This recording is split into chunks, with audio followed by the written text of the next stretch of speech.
You know, life happens in the blink of an eye. Seriously.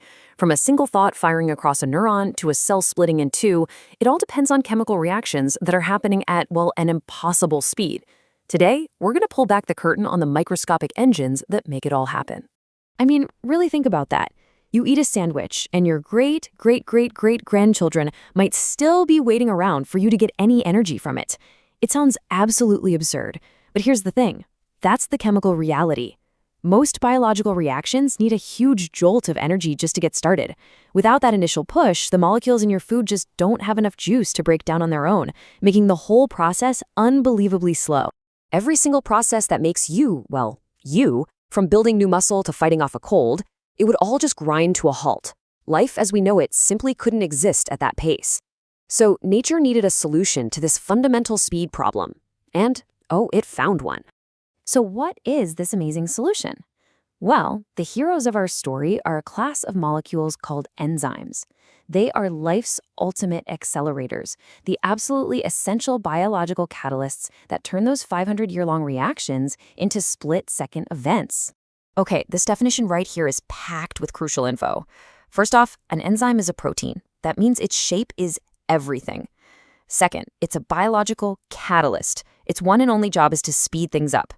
And third, and this is so cool, it's the ultimate recycler. It can do its job thousands, even millions of times without ever getting used up. So let's just quickly run through these. We know they're proteins, folded into these incredibly complex 3D shapes. We know they're catalysts, the accelerators. The fact that they aren't used up means one single enzyme can just work at lightning speed over and over again.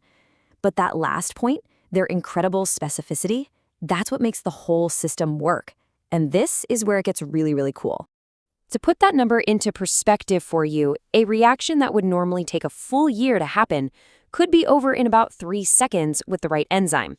That is just a staggering amount of power we're talking about here. But, power without precision, that's just chaos. So how in the world do they do it? How does an enzyme pull off this incredible speed while also being so unbelievably precise? Well, that is the enzyme secret, and it's all about knowing exactly who to work with. Just imagine, a single cell is like this bustling metropolis, packed with literally trillions of different molecules all bumping into each other. So how does an enzyme, let's say one that digests sugar, how does it ignore all the fats and proteins and DNA to find its one specific target? The answer is a concept called specificity. And honestly, the best way to understand it is with a simple, brilliant analogy that scientists have been using for over 100 years, the lock and key model. Okay, here's how that works. Think of the enzyme as the lock. It has this one-of-a-kind, uniquely shaped region called the active site. Then you have this specific molecule it's designed to work on, which scientists call the substrate.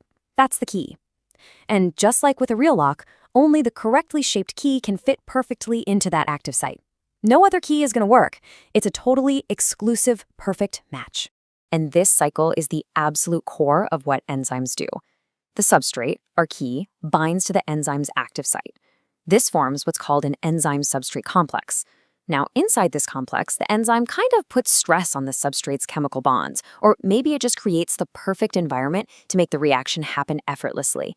The substrate gets transformed into a new product, which then gets released. And just like that, the enzyme is free, unchanged, and ready for the next one. It's an unbelievably efficient, repeatable cycle.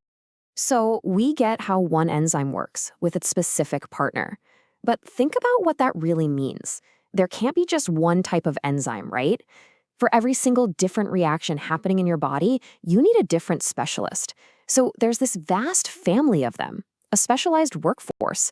And to keep them all straight, scientists have organized them into 6 major classes. And this organization, it isn't random at all. It's based entirely on what they do. If you know the type of reaction that's happening, you know which class of enzyme is responsible. It's a beautifully logical system. And here they are, the 6 main departments of this cellular workforce. First up, oxidoreductases manage the transfer of electrons, which is super critical for how we get energy. Then you've got transferases. Their job is to move these little chemical clusters, called functional groups, from one molecule to another, kind of like swapping out a Lego brick. Hydrolases use water to break down molecules, which is essential for things like digestion. Lyases also break molecules apart, but they do it without using water. Isomerases are the reorganizers. They just shift atoms around within the same molecule. And finally, you have ligases. They're the builders, using energy to stick two molecules together. So when you put all this together, the conclusion is just inescapable. From the tiniest chemical tweak to the largest biological process, enzymes are the ones doing the heavy lifting. They are the humming, invisible engines that power the entire factory of you. I mean, think about what this means for you right this second. This isn't some abstract biology lesson. It's the reason you can turn a meal into energy. It's why your muscles can contract to let you move your body. It's how your neurons fire to form a thought. It's the process that heals a cut on your skin. All these individual actions add up to one simple but profound reality.